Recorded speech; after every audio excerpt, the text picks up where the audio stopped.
silly is that? Pulls up three-pointer. Bang! Bang! It's good! Wins the game at the buzzer! And welcome back to the Hoop Junkie Podcast, the number one sports podcast in the world. According to us, nothing's changed.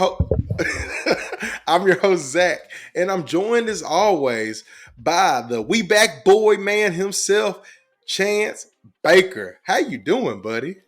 Man, I'm doing great. We decided, hey, let's get back into the podcast. Let's go and get started up for the off season. We'll record this afternoon, and then boom, 2 hours before we get breaking news. So we just have great timing. I think the NBA gods love us. They missed us. Man, the whole crazy thing about it was that we were like, hey, we're going to either get back in it on Tuesday of this week or we're going to get back in it on Wednesday of this week. And then I was like, hey, look, I was tired, Chance. I'm sorry. I couldn't get us in the game. You had a weekend. I had a weekend, man. As you can see by my shirt, I'm repping the Queen, and I have been fully hypnotized and become a full-blown Beyonce supporter. I'll tell you, I've been to a lot of shows, and no show was like that show I went to in Houston, Texas at that Beyonce show. So, it was life-changing. Dude, one thing I realized, there should be a legit, if there isn't, ladies out there, if you're listening, you guys need to get into podcasting about these concerts the way that what I heard. So Chance, I ended up in a weird situation to where, I've been blessed by the flight gods, and I have a good flight situation where I fly standby wherever I go. By good flight situation, you mean you basically can fly for free wherever, right? Yeah. I'm not gonna get the details on that. Not gonna tell everybody. I don't want y'all ruining my good blessing. Okay, I don't want, because I know how y'all get on the interwebs. Y'all get to hate me. Okay, they do. But look, they do. it is what it is, man. You do good to people, and people do on good to you. Right? That's how it goes. So I ended up in a situation where, dude. So now, to our listeners out there, I've moved. I've relocated to Little Rock, Arkansas. So me and Chance are no longer in the same city. That's sad.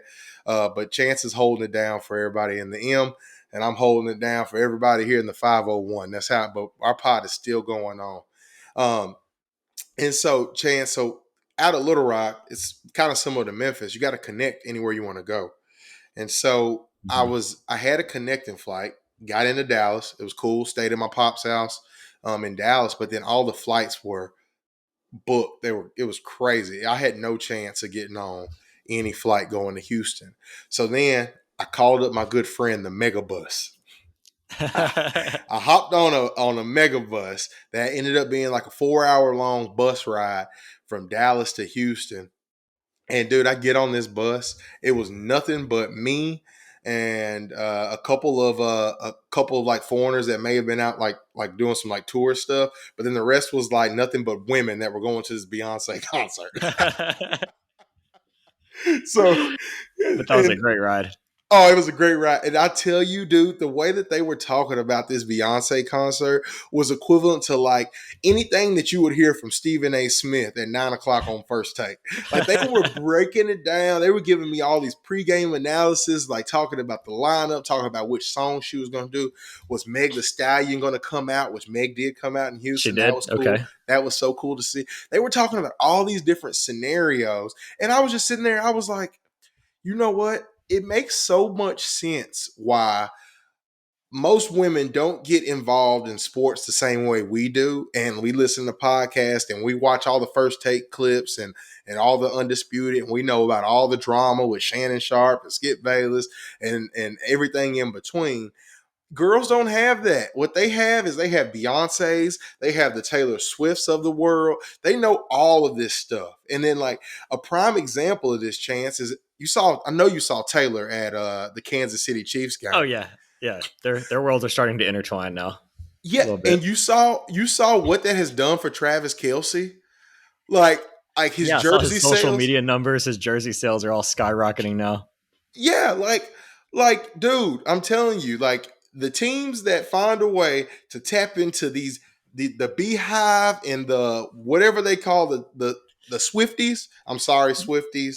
Do not beat me up, Swifties. But for any sports franchise, if they want to tap into some success, I'm telling you, they want to tap into to a female audience. That is where you go. Beyonce and Taylor, they'll be able to do it for you. Travis Kelce, all he had to do to become even more famous was just date Taylor Swift. I don't know why I didn't think of that earlier. Man, it is just mind blowing to me. It is mind blowing to me. But look, other than that, Chance, dude, we decided to take a little break off. I was in the middle of the move. You had a lot of other things going on, all in the off season.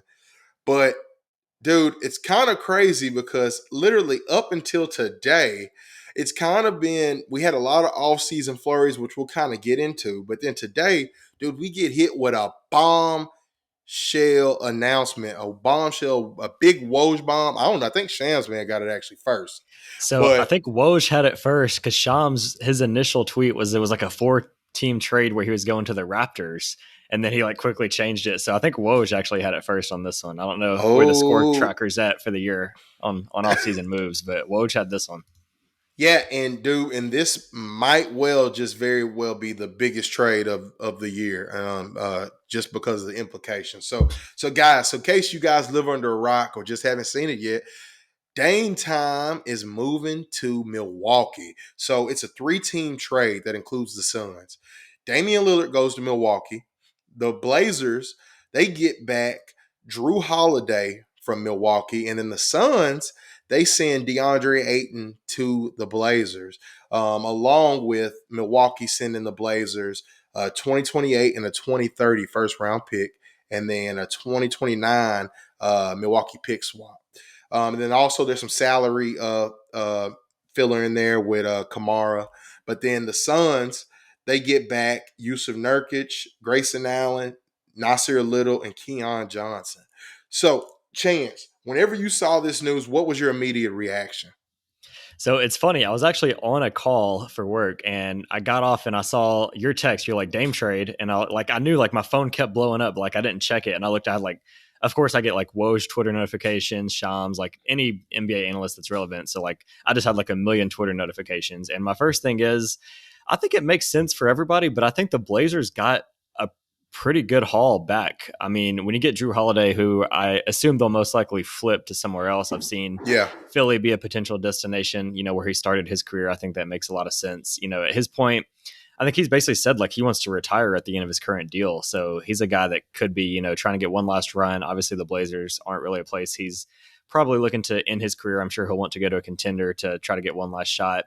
But getting him, who they can flip for more assets, DeAndre Ayton, obviously things didn't work out exactly the way they wanted for the number one pick over in Phoenix. So I think him getting a fresh start, he can kind of be more of the man on that Blazers team. We'll see how he looks. Sometimes all it takes is for guys to get a change of scenery. So I think that's great. And then the draft capital, I've seen some places say 28 and 30, some said 29 and pick swap. Regardless, picks that far out into the future, those could end up being very valuable because, by 28, 29, like Dame will be at the tail end of his career. Even Giannis will be, possibly somewhere else. I think this move does solidify that Giannis will be, in Milwaukee for the long term. But I think the Blazers got a great haul when you compare this to like the Tyler Hero based deals that Miami was looking to give up. I think the Blazers are the big winners. They finally got the dust settled. They get it done before media day, before training camp. They can put this behind them and build the team around Scoot. So I love it for them. And for the Bucks, you've got Dame, Giannis, and Middleton and Brook Lopez to stretch the floor around them. So, I mean, the East just became, Milwaukee's for the taking. I saw the odds went from like plus 800 to like minus 400. Like they drastically changed as soon as that deal went through for them to win the East. So the Bucks are immediate title favorites. I think they had to make a big splash. The last couple of years they've kind of struggled in the playoffs. So, and haven't really got to the Phoenix side yet, but I think it makes sense for them. So I like it for everybody, but I think the biggest winners are the Blazers. They get to put it behind them and they get a great haul. Man, I think you're right. I think like it puts to bed all this doubt. Giannis has been very vocal about like, hey, Milwaukee, I love y'all. I won my first championship with y'all. I would like to stay, but look, if Milwaukee ain't it, it just ain't it. He has been very vocal about that. And you can't be mad at him for a superstar who is being just honest, right? Mm-hmm. And so I'm sorry, I got all these noises going on. But so I think it puts to bed that Giannis is going. Like, Giannis has been very vocal in the past too of saying he appreciates Dame Lillard as a basketball player. And Dame has even said he loves Giannis's game. I think as two complementary pieces, even three complementary pieces with Chris Middleton, you have Giannis as an inside threat, you have Chris Middleton as an elite mid-range threat, and then you got Dame Lillard from deep. I tell you, man, from a basketball perspective, I think the Bucks are positioned to be the favorites to win a title. When you look at it from the Blazers' perspective, Chance, DeAndre Ayton fits perfectly into the Blazers' timeline. They've got another young talent that they can pair up with Scoot and the rest of that young team that they have. I think that that's a success, and not to include they're going to move Drew Holiday. Now, what can you get back? You work a 3-team deal with the Sixers, most likely, I would imagine. Probably another 3-team deal because they're probably not going to want James Harden back. So they'll probably work out something where they send Drew for James and then send James somewhere else for maybe some draft compensation, right? So then you stack up on some more draft compensation, as well as all this young talent that you have. Then you look from the Suns' perspective, dude. Ayton wasn't going to work there. Like we've heard everything. Ayton was done. He burnt his bridge with them. They burnt his bridge with him. And so also, I think by them going out and getting a Nurkic that can be that stopgap center for them, and just fill that role. I don't think he's the best complementary piece for Kevin Durant, Devin Booker, and Bradley Beal. However, he's still a solid player in the league if he can stay healthy.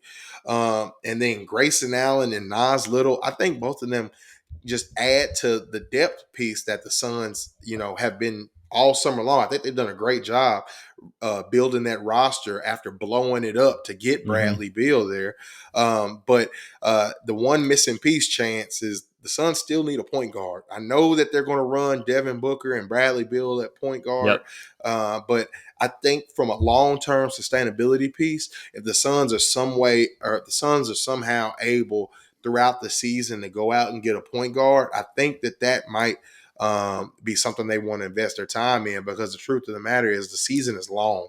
And for you to expect Devin Booker and Bradley Beal to play that many reps at point guard is kind of a lot.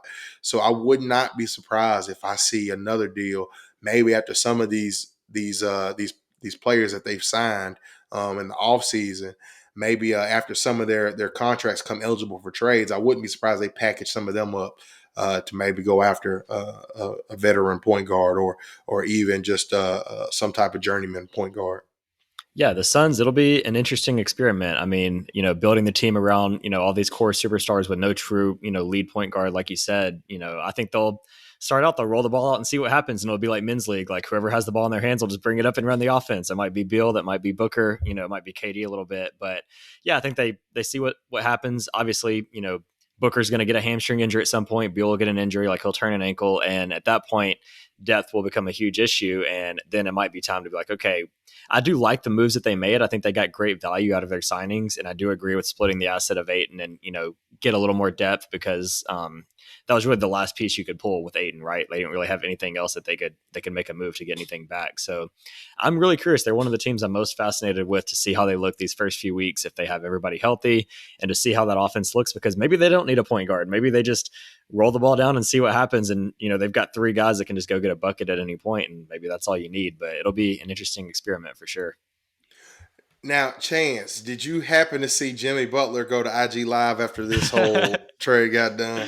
Yeah, I saw he basically called him out for tampering, right? Yeah, which is funny because it's supposedly. like you can't really say that the Bucks were tampering and y'all weren't tampering. So, yeah. like, I know Pat's probably calling Jimmy like, hey, take that stuff down. We all were tampering. Yeah, don't make them look into us. I'm of the opinion, I say forget tampering. Let them do whatever. If Mark Cuban wants to go into the locker room of the opposing team at halftime and to start recruiting because they're up by 20, I say let them do it. Like, they all tamper anyways. When, the clock starts 7:01 and free agency start at 7, all the deals get signed. Like, I think we all stopped caring a long time ago. I say let's just get aggressive. Let's just have the players recruiting each other on Twitter, like openly, not even in the DMs. Like, let's just put it all past us and just be completely open about it. Yeah, just sitting there like, hey man, leave that to yeah. But then you end up in a world where these small market teams are gonna get crushed because like like think about it. You got like Steve Ballmer out there with all this freaking money just coming around just saying, hey, well, I mean, I guess it works. I mean, these small market teams like Robert Perry with the Grizzlies is he ain't no slouch with his pocketbooks either. And you Yeah, know what, very Chance? true. You might be right. You might be right. I And don't know. yeah, I mean, John Morant, like, issues aside, like once he gets, back and being John Morant, like, can you imagine him just like sliding on people's replies and recruiting them like to the Grizzlies? Like Mikal Bridges goes off for 35 points and you see like John and Jaren like, hey man, I'm telling you, we got a spot for you. We got a spot for you. Like imagine last year if they're like, hey man, we could flip you for Dylan Brooks and send Dylan Brooks over there and just be completely open with it. Like I say, let's just no holds bar, just make it completely open communication and just see what happens just for a year. Man, I think it'd be fun. man, junkies, let us know how y'all feel about tampering. Y'all think we should do just let it be the wild, wild west, or we need to crack down a little bit more on the tampering? Y'all let us know what y'all think out there. So, Chance, so Dame is finally done. We got to talk about the other person who's been on the trade block all summer long. Well, excuse me, on the trade block, off the trade block, on and back on and off. Well, because of a whole bunch of different issues. He was at the club. If you don't know what I'm talking about, James Harden was at the club last night, and a bottle girl was walking around holding up a sign saying, Daryl Morey is a liar. I thought that was the most hilarious thing I have ever seen, just due to the circumstances of one, this being James Harden at the club, Yep. and two, like basically putting 2 feet down with having this sign that Daryl Morey is a liar. Chance, what do you think is going to be the end outcome for James Harden and the Philadelphia 76ers? Yeah, I mean, it'll be interesting. And I don't even know if we touched on this or if this was during our break when he basically was like speaking to all the kids. And that's where this originated for those that didn't keep up, where he's like speaking in front of all these kids. And he's just like, I want y'all all to know Daryl Morey is a liar. And he's just going off on them. And usually that doesn't bode well for like a long term relationship. So, I mean, it feels like it has to come to an end at some point. I saw one article where, executives basically think that the situation is going to end very ugly. I don't really know what that means. It can only end one of two ways. They're going to trade him or they're not. But I think eventually you just have to move him because Embiid, he's in his late 20s. It's not like he's past the 30-year mark, but with his injury history and his size, like you've got to think every year you have to maximize. And do you really want to waste a year with getting nothing out of Harden and, just starting back next year? They only have like a few guys under contract. So this could just be like 1 year of reset. Then they go all in for next year. But at the end of the day, like I think you've got to make a move. You saw it with, Portland. They don't want to carry this in a training camp with Damian Lillard. I think Philadelphia should do something similar. I mean, when you've got your player like vocally calling him out like that, you just for the team chemistry, like I'm a big believer in chemistry and, long-term success. I think that's part of what, led the Grizzlies to, jump up as quick as they did is that they had a lot of good like core development. And I think that makes a big difference. We only see what's on, the outside, but what goes in that locker room, these guys spending every day together, like, do they really want to spend their days with James Harden, who clearly doesn't want to be there? We kind of saw the Right. same situation with Ben Simmons in the past. So I think you've got to get him out of there. But A, what is his value, at his age, the way he performed, that's going to be an interesting case. And then, B, like, who's going to be a good fit for him? And those are two questions I don't really have the answer to right now. The one thing I hate about this whole James Harden situation. So, like Chance, you alluded to, right? Like James Harden went to China. They love him in China. He was out there selling wine bottles in like 10 minutes and everything else, like selling out of stuff. I mean, James Harden is the man in China, right? And then he went over there and said, Daryl Morey is a liar. And he ends up getting fined $100,000. Like, now, here's the thing: $100,000 to James Harden. Okay, is it pocket change? No, it's not really pocket change, but it's a lot of money. It's a lot of money, but it's not like it ain't ruining his night. He's still able to go to the Right. strip club like he normally Yeah. does. Yep. But I don't kind of agree with them finding him $100,000, but then you don't find the team. Because here's the issue. Do we really believe that James Harden would call Daryl Morey a liar for no reason? Right. There was obviously some type of wink wink, nudge nudge agreement about, hey, you take care of me now by signing a lesser deal. I will get you back on the other end of this by giving you more money. And these types of deals are more common than people realize Right. in the industry of just based off of trusting.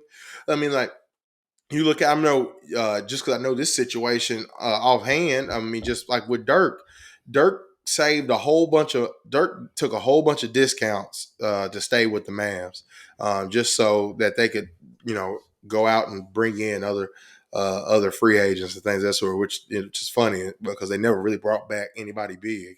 But Right. Dirk took the discount, took hometown discounts, and now Dirk is still on the Dallas Mavericks payroll as an advisor. You know what I mean? Show up to 10 games a year and get everybody to give him a standing O and then take his ass back home. That's what Yep. he does, right? And he's still getting paid. And you can't tell me that there wasn't a wink, wink, nudge, nudge arrangement on that before he even retired. So things like this happen. However, if the NBA is truly going to sit there and say, like, we want to crack down on tampering, we want to crack down on all these, like, illegal business dealings, I don't think it's fair for you to go out and then find the player, but then you don't have any repercussions for the team. Right. Yeah, I'm with you. So that's my 2 cents on that situation. I don't know where James Harden is going to get traded. Ultimately, I thought the Clippers would be a good landing spot for him, but it looks like Daryl Morey is not wanting any pieces that the Clippers can offer him, because the Clippers, they're a win now team too. So they're not going to want to give you win now pieces for him. Right. And Exactly. Yeah, they've got their I new think. arena coming up. They've got to go all in too. Mm-hmm. So to me, it makes a lot of sense to do a 3-team trade with the Blazers, Sixers, and Clippers if James Harden ends up in LA for draft compensation and whatever they can scrounge up, sending all that stuff to the Blazers, and then maybe the Sixers scrounge up maybe a couple of seconds or whatever and send They it to can the get Drew. Blazers as well, and then go get Drew. Yep. Yep. I think that makes the most sense. Yeah, because a big three of Drew, Tyrese, and Embiid, I think actually is a real formidable big three. It's not flashy, but between Drew and Embiid, you got two elite defenders, an elite defender at the guard position and an elite rim protector in Joel Embiid.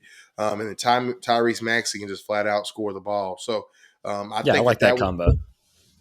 I think that would be a tough little combination. So I don't know. We'll see. We'll see how all this goes.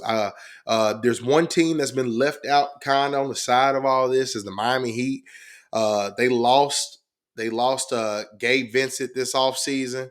And then they also lost Max Strus this offseason. So a lot of that team that was there that made that big playoff push is gone for the Heat this year. They've got some young guys that they believe in, Nikola Jovic, and others. But Chance, do you see them trying to make a move, or you see them just standing pat with Tyler Hero and the crew? Yeah, they've got to make a move. I think they basically were playing their whole summer around getting Dame. And so when that doesn't happen, now you have to pivot. I think Drew Holiday would also make a lot of sense in Miami. I think he fits their culture to a T as well, as far as like a hard-nosed defensive-minded player. But they have to make up some of their backcourt, especially. They need another lead guard. Jimmy can only take you so far, and we've come to realize that he can take you pretty far, but you still need a little bit of help. I see them going after. Don't see them as a landing spot for Harden. If I were them, I would keep Harden as far away from Miami as possible, just for the off-court activities alone. But I think they've got to go after another lead guard. Miami, they got a body fat percentage thing out there, man. So I don't even know if James Harden would even desire to go through a Pat Riley, Eric Spoelstra workout regimen. Don't underestimate a determined James Harden. If he really wants to get into those clubs and live there for the year, he might make some miracles happen. And then once he passes the test, then you never know what happens from there. You're right. He probably be as small as he was at Arizona. Yeah, he'd be over there like Rocky Balboa running up the steps for 3 months. Like he's gonna make sure he passes. He's like, send me to my dream destination. But yeah, I definitely think they need to make a move. I think this deal today hurts them more than anybody because, it seems like for the last, I don't remember when all these rumors first started when Dame first requested the trade. I think it was like June. So it's been like 2 or 3 months of just Dame's going to Miami. We'll just see when, eventually they're going to trade Hero and, a couple picks and they're going to make it work. And, they're just going to milk it out for all it's worth. And we've basically been living under that assumption for, 60 days now. And now the fact that it doesn't happen and all of a sudden he's going to Milwaukee, it's like, okay, now what do you do if you're Miami? So, they're a win now team. I feel like they're going to be a win now team, forever. It seems like they're not, a team that really, rebuilds or retools, and they've got the players to do it. They just need another piece. And I think another lead guard, I think Chris Paul, I think would have been a perfect fit over there. Like just somebody that can kind of get them into their offense. So yeah, I think some other veteran that can, run the offense will be someone they look to get, whether it be at the beginning of the season or maybe they wait until the trade deadline and kind of see where they're at in the East. But yeah, I mean, everybody's going to be gunning for Milwaukee at this point, and obviously you've still got Boston there as well. Depending on what Philly does, the East could be pretty loaded next year. All right. So Chance. So and then we also got Buddy Hield on the market. I think it's finally, we've heard a lot between Miles Turner and Buddy Hield. It looks like Miles Turner is going to stay in Indy, but nothing can be too clear because we all heard Buddy Hield and Miles Turner being thrown around every team which way. A lot of talk with the Lakers. Obviously, the Lakers have filled all of their positions, so we'll talk about them a little bit later. But Chance, do you have an eye on a certain team that might be able to benefit from having a Buddy Hield? I think a guy like Buddy Hield, in my opinion, being, a sharpshooter, I don't know if at this point he's, like the true guy you want starting, playing 32 minutes a game. I think he has some limitations on the defensive side of things, but there are a lot of teams that could use just extra shooting. The Grizzlies come to mind as a team that always needs extra shooting. Basically any contending team. I think someone like the Kings that just want another bucket getter. They made a couple nice moves in the offseason, but I think someone like the Kings could just use another guy, send him back to Sacramento and get, just another shooter. But really, he's an expiring contract. He makes around 19 million this year. So you have to figure out a way to make the money work. But it could also be a team that just wants to rebuild, take that expiring contract and, retool from there. But I think there are a lot of different teams where he makes sense. I mean, he's a guy that if you look all time over the past like 5 or 6 years, he's consistently in the top 10 as far as 3-point percentage, catch and shoot percentage. And in today's day and age, when you just need pace and space, like I think that's very valuable. Like I said, he might not be a 30-minute guy, but someone that can come off the bench for 20 minutes and just knock down open shots when you've got stars around him. There are a lot of teams that could benefit from that. What about you? Do you have anybody in mind? Man, no, I mean you named some of those teams. I know he's been connected to Dallas a little bit too, but Dallas doesn't have anything I think that Indiana would want. They don't want Tim Hardaway Jr. because they're like, hey, we're trading basically the same player, Right. right? So I don't. So other than that, I mean, he's one of those players that I don't look at him as a star player, right? But he can really impact a playoff team. Like he's one of those players like, oh, if the Bucks went and added Buddy Hield now, all of a sudden you're like, oh my gosh, they got it Yeah. all now. Yeah. You bring Buddy Hield off the bench, who is like an instant bucket. And you start talking about 3-point shooting. I mean, there's no question that he's one of the best 3-point shooters in the league. And so like leave him open, he's making it. So like, especially the way today's game is nowadays, I felt like we would be doing ourselves a disservice not talking about him, even though he's not going to be making any All-Star games or anything like that. But the type of role and the effectiveness in which he does his job, I think he's like a 40% 3-point shooter. If not, he's pretty darn close. Yeah. For us to not talk about him, I think we'll be doing ourselves a disservice because one thing I think he's going to do is end up getting traded to a contending team that could use his services, and he probably is going to end up lighting up somebody in the playoffs and hurting somebody's feelings. He's going to make someone better. Whoever he ends up going to, he's going to make them better. And yeah, I'd Mm-hmm. be definitely in the market if I was, felt like I was a shooter away. Like I said, just the way the game is played today, you get stars that can penetrate the defense. You get your, Lukas, Kyries, and you just want them surrounded by shooters. And yeah, he might have limitations on defense, but at the end of the day, like if you're making 40% of your open threes, then that can open up so much on your offense. So wherever he goes, I do think he makes them better. So I'll be keeping an eye on that for sure. Mm-hmm. Chance. So this summer we actually had a FIBA year, We and did. for those of you guys out there who don't know about FIBA, it is basically international basketball, and it's all of the world's best basketball players from all over the world. All these countries, they come out to compete for a world championship.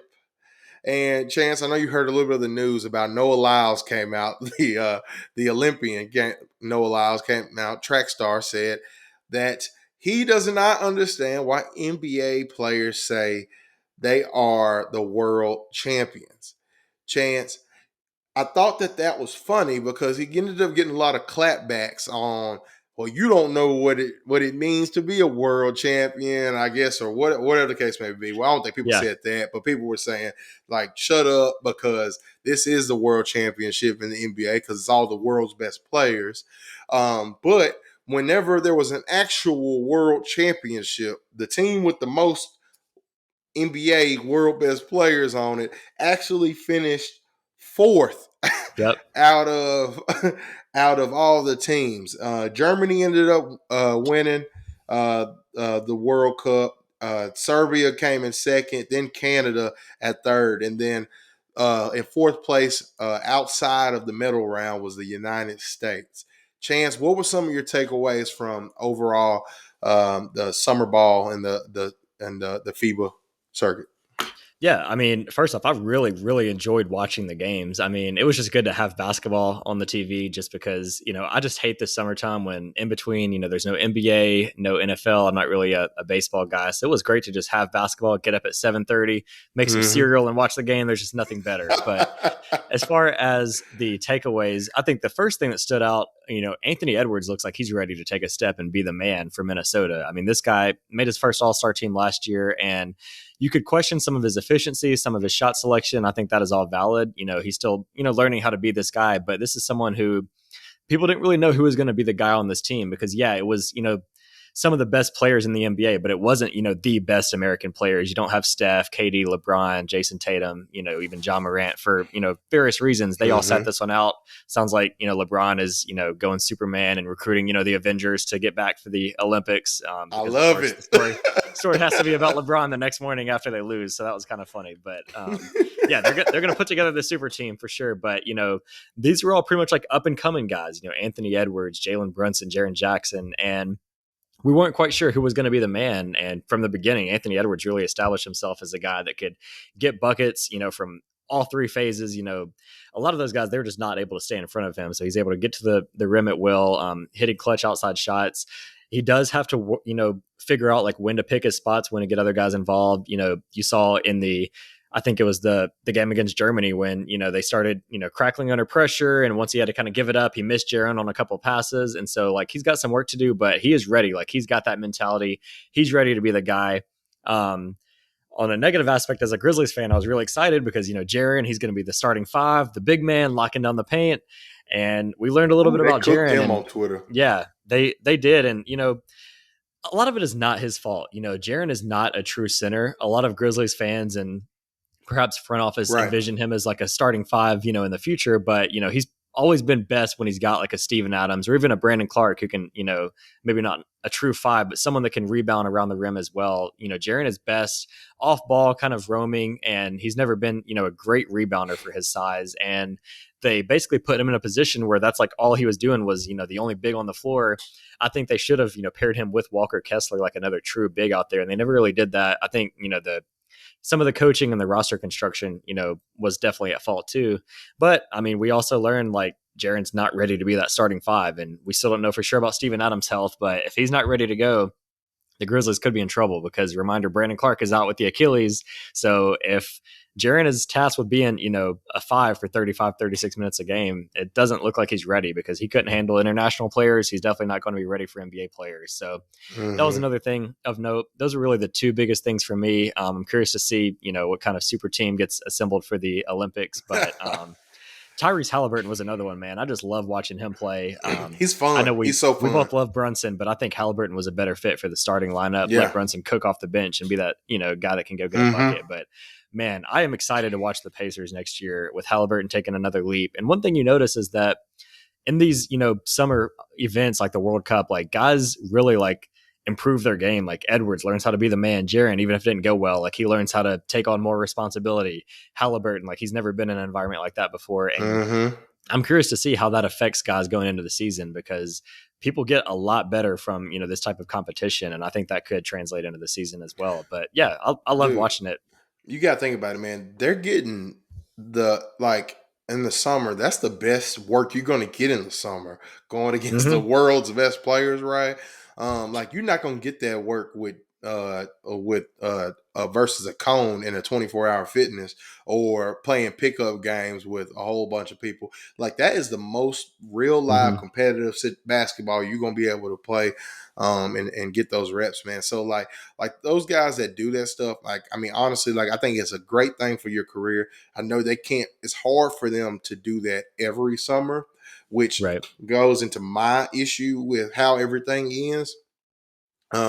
Just because of in America, all of these NBA guys have all these sponsorship deals and things of that sort. And so it's a big commitment for them to commit to even just one summer nowadays.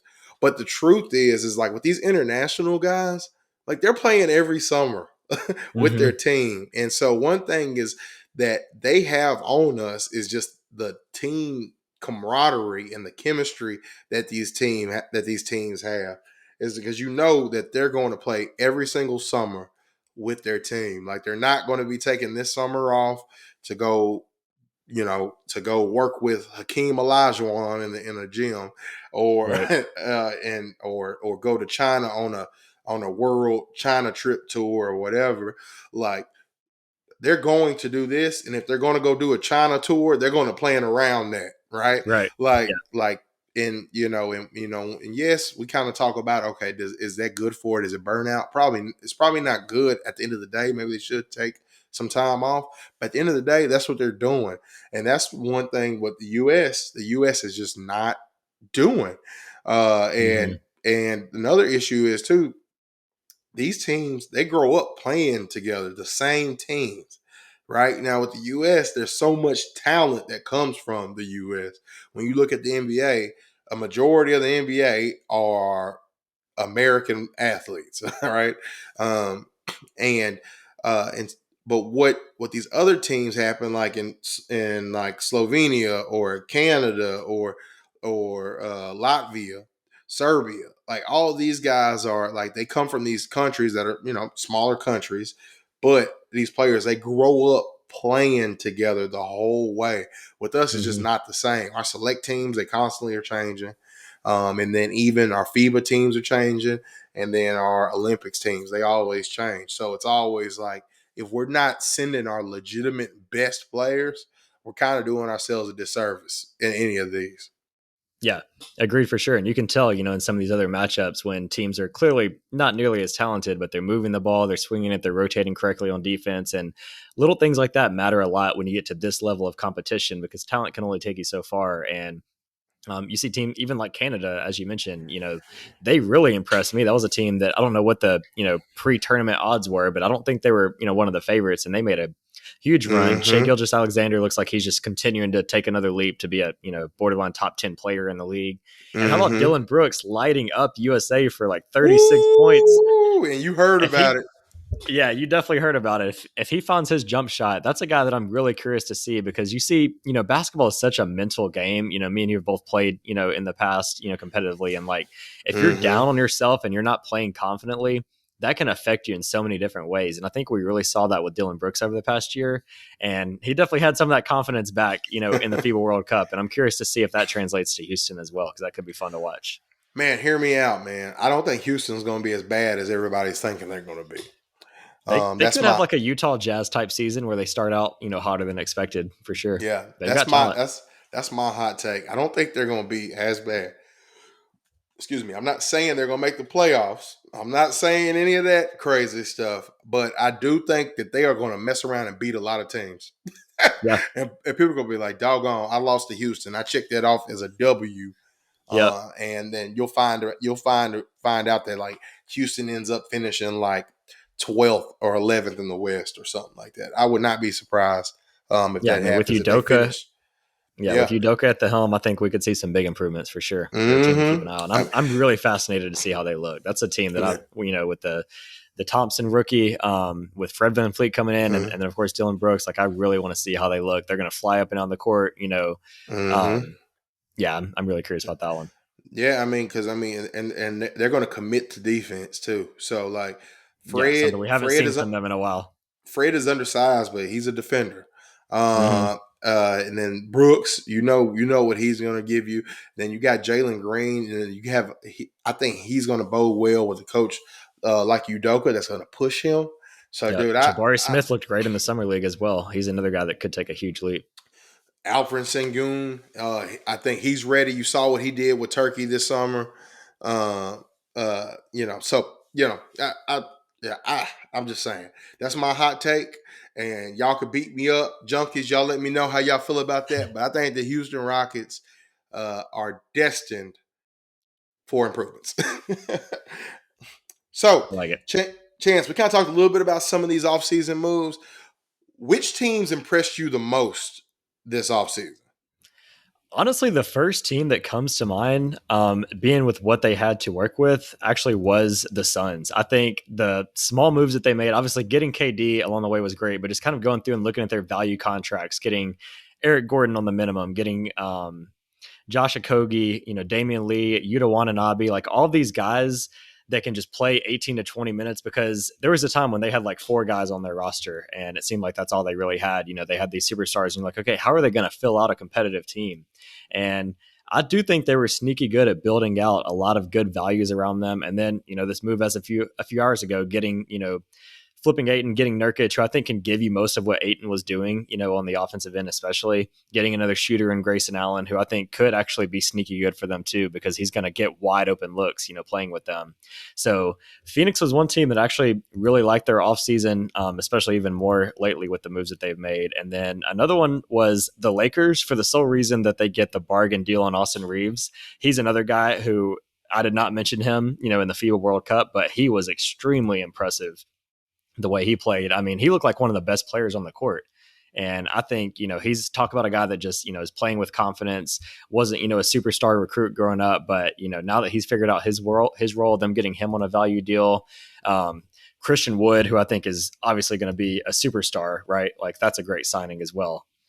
Obviously kidding on that part, but, yeah, I do like the moves that they made. They got some good value as well. So I think the league is in really good hands. It's very wide open. Like there's no team, obviously Milwaukee just made the splash, but there's no like one team that just stands out as like the, definite contender. Even with Milwaukee, they've still got, a couple holes. They want to make sure they have depth too. So there's no team that's just like a dominant, surefire team that's going to come out of either side.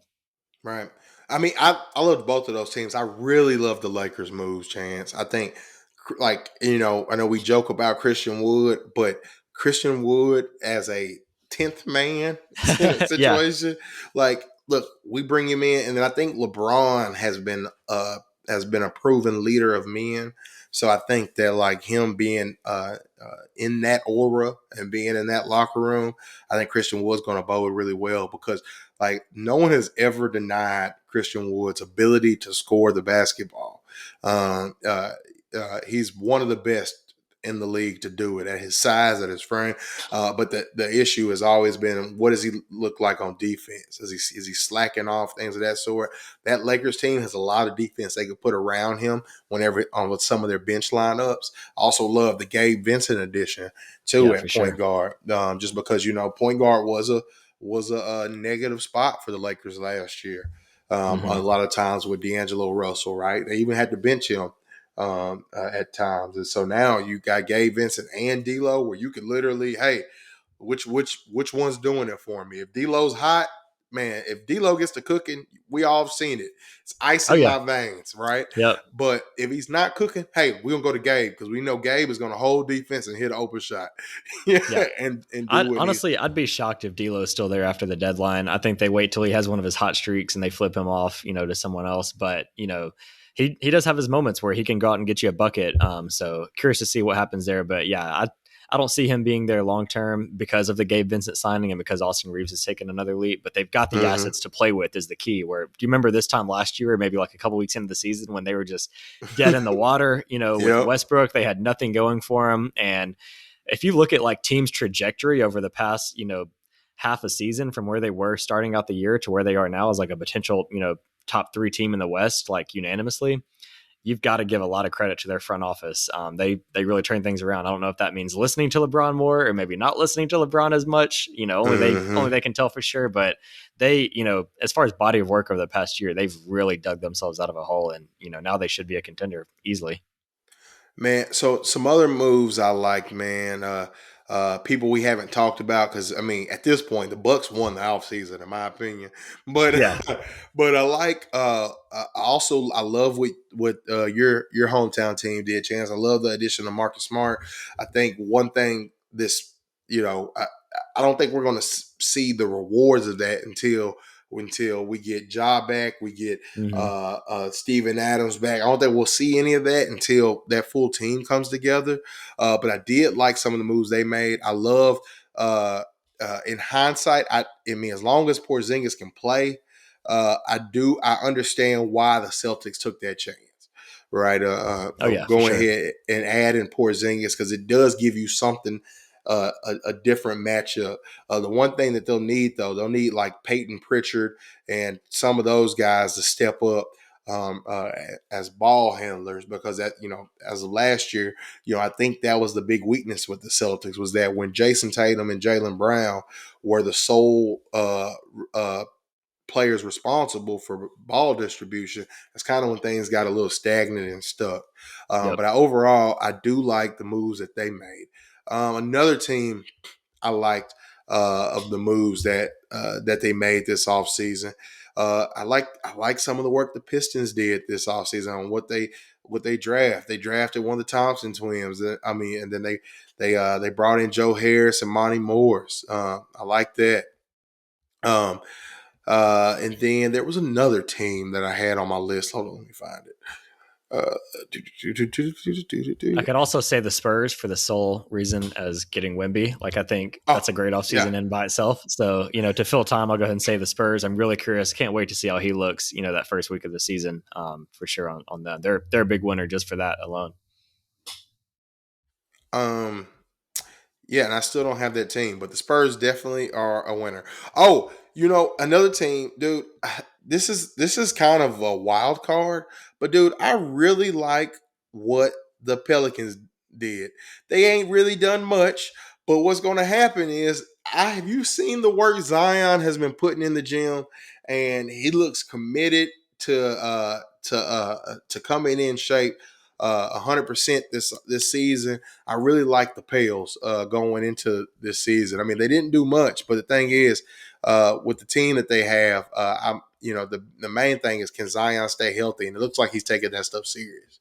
Yeah, I really hope, just as an NBA fan in general, that Zion can put together a healthy season. I think that it would just be so great for the league if we could see, just one fully healthy. Like, you remember that, he was basically averaging like 26 and 10, like towards the end of his rookie year, like when he was actually healthy. They, Mm-hmm. playing point Zion as well. I do have some concerns over their overall roster construction, but I think, Jonas could be a guy they flip to try to get more of, a non-traditional center to kind of space out the floor. They have some questionable spacing. It won't hurt that Trey Murphy, just had the knee procedure. So it sounds like he might be out for a little while to start the season. But Yeah. overall, I'm really excited to see how they look. I think as far as talent goes, like they've got all of the talent in the world. And there was a time last year when me and you were extremely high on them. And then, the one thing that brought them back down was injuries, as it always does. But if they can stay healthy, that is a team that will be, talk about like just league pass fun, just flip them on no matter who they're playing. And you've got guys just flying up and down the court. And that'll be a team that's fun to watch for sure. Chance, what teams are you kind of worried about with their offseason moves? The Warriors are the first team that comes to mind for me. I think, you go out and you get Chris Paul, which could be, we'll see how that goes. But at the money they're paying him, I think they're pretty much kind of limited with what they can do from here. Klay Thompson, he had his moments, but he's clearly on the downward trend. Same with Draymond Green. Steph obviously is showing no signs of slowing down. But the Warriors are the first team that comes to mind where it's like, okay, like if things don't start out really hot there, like they could be in trouble. They don't have a lot of future assets. And then another one, it sounds weird to say, as far as like being worried, I wouldn't say I'm necessarily worried about this team, but the Denver Nuggets didn't really do much. They lost Bruce That was Brown. my pick. So I'll kind of let you give your spill on them, but I'm in agreement on them. Yeah, my biggest thing is with the Nuggets is that they lost Bruce Brown, you lose Jeff Green, and then you lose Thomas Bryant. I know Thomas Bryant wasn't a big piece in their rotation, but I think he was still a serviceable big throughout whenever they made that move from the Lakers. But the thing is, they didn't really replace him with much. Like they bring it in, like you re-sign Reggie Jackson, you re-sign an old DeAndre Jordan, and then outside of that, like it's a whole bunch of draft picks. But Bruce Brown was a crucial piece for that team, and then even Jeff Green, those little small rotation minutes that he played as a veteran, I think that they needed to replace both of them, and they didn't do anything. They just kind of just held pat with what they're doing, and then hopefully it works for them. But I really didn't like the off season. But if Christian Braun pays off and they know something more than we do, I guess he could take all of those Bruce Brown minutes. Yeah. That's definitely the plan for them, is to, keep on working on internal development. Another one final team that I just kind of have my eye on is the Toronto Raptors. You kind of heard them in the rumors the past couple of days as being a potential landing spot for Dame. That didn't happen. And now it's almost like, are they going to be left holding the bag, and they've got all these assets that they just didn't cash in on? OG, you had, the Grizzlies offering 3 or 4 first round picks among other teams. You've got, Pascal Siakam, all these guys that they could have traded at their peak. And now I feel like we're going to get into a situation where they just still have all these guys and didn't do anything with it. I read this quote earlier that was funny. They said that Masai Ujiri is basically like that guy in fantasy football that sends out like a million trades, but then like withdraws them all before you get a chance to accept it. Like he like can't decide what he wants to do. Like he wants to make a big move, but then he doesn't want to put all his pieces out there. So that's another team. I'm like, are they going to, finally make a move this year? Or are they just going to keep riding it out with what they have and, kind of be a treadmill team? Yeah, I don't know. We'll see. But Chance, one thing though, before we wrap up. What's that? Happy birthday, man. Chance's birthday is tomorrow. Tomorrow. We're recording it. Probably the day that we'll release this. Yeah. So it might be today. It might be today to the junkies out there. But anyways, y'all make sure to give my boy Chauncey a shout out and tell him happy birthday. But anyways, happy birthday, buddy. Chance is all good as always doing the pod with you, my brother. It's been much overdue. I'm just so glad and excited to be back here in basketball season. For sure, man. Yep. Got some exciting things coming up. I think we'll do some team previews next time we get together and just kind of look forward to the season as a whole, kind of like what we did last year. So excited to see what hot takes we have for each team. And give me a birthday present, like and subscribe, and help the channel grow. Amen. All right, y'all. Until next time, we'll holla at you. Peace.